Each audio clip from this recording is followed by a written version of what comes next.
نماز. لطفاً آمبولانس را هدایت کنید در محل نماز. آمبولانس را هدایت کنید به محل نماز. کجا مناسبت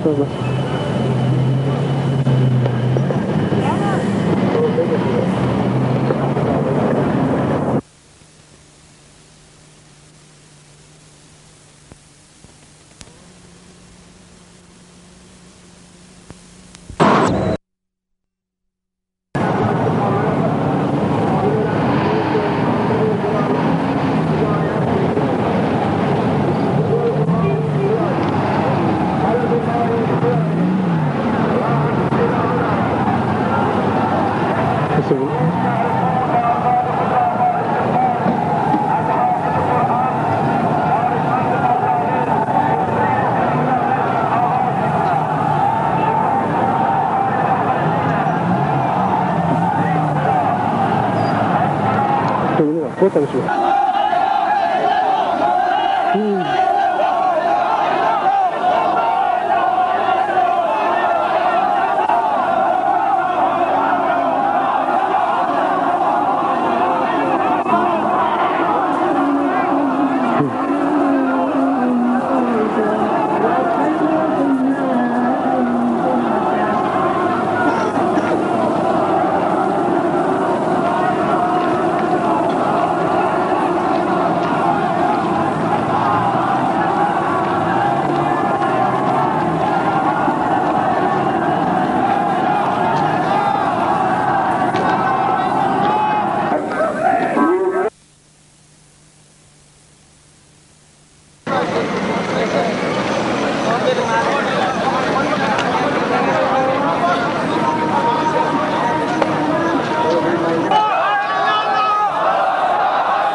نماز می‌خونم.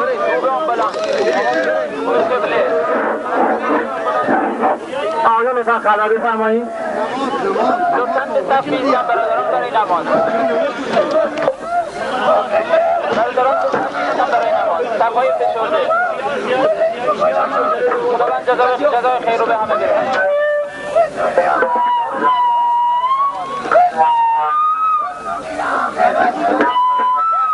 دلشون رو در نماز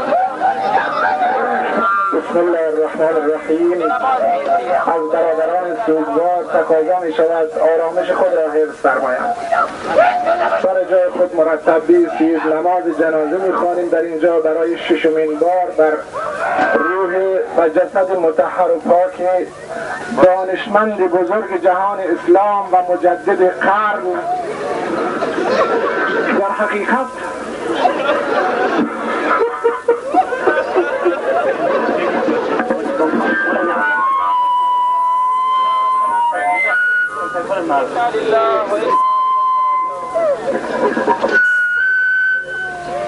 توجه فرمایید. به نیت 4 تکبیر نماز فرض کفایت بر این میت حاضر. من دوست دارم که اون چی که زیایی میخواسته انجام بشه، غیر از اون چیزی دیگه نشه. و من یعنی بار هممون سنگین هست، ولی نباید این بار را کاری بکنیم که سنگینیش از بین بره و تلف بشه. نماز بکنید آقای من.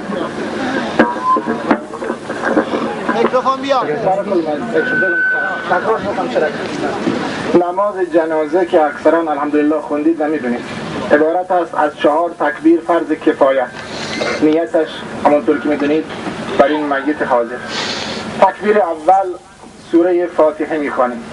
در تکبیر دوم صلوات ابراهیمی تا آخر همون صلواتی که در تشهد خوانده میشود. تکبیر سوم دعا برای میت و تکبیر 4 هم سلام نماز میگیم.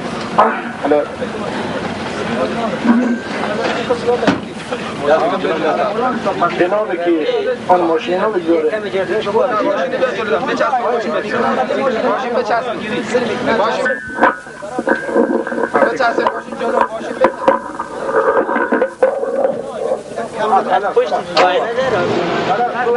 نه بذار یکم بیا یکم بیا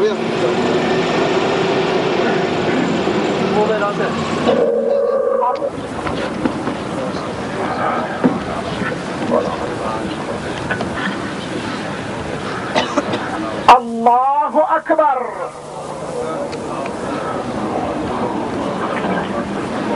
و شاهدنا و غائبنا و ذکرنا و من توفیته منا. اللهم اغفر له و اکرم نزله و وسع مدخله و اغسله بالماء والثلج و نقه من الذنوب والخطايا كما ينقى الثوب. اللهم لا تحرمنا اجره ولا تفتنا بعده اغفر اللهم لنا وله. السلام عليكم ورحمة الله. السلام عليكم ورحمة الله. الفاتحة.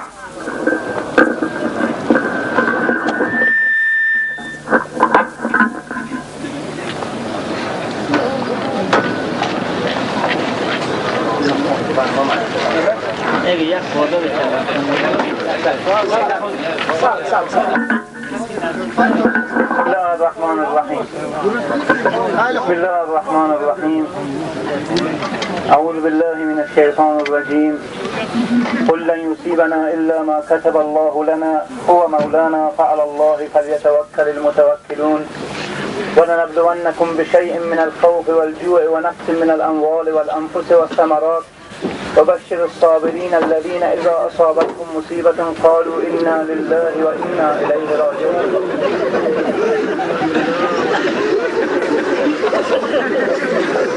برادران، ما همه می‌دانیم که همه اندوه ما زیاد هست، ولی شهید بزرگوار ما خواست او این مسائل نیست.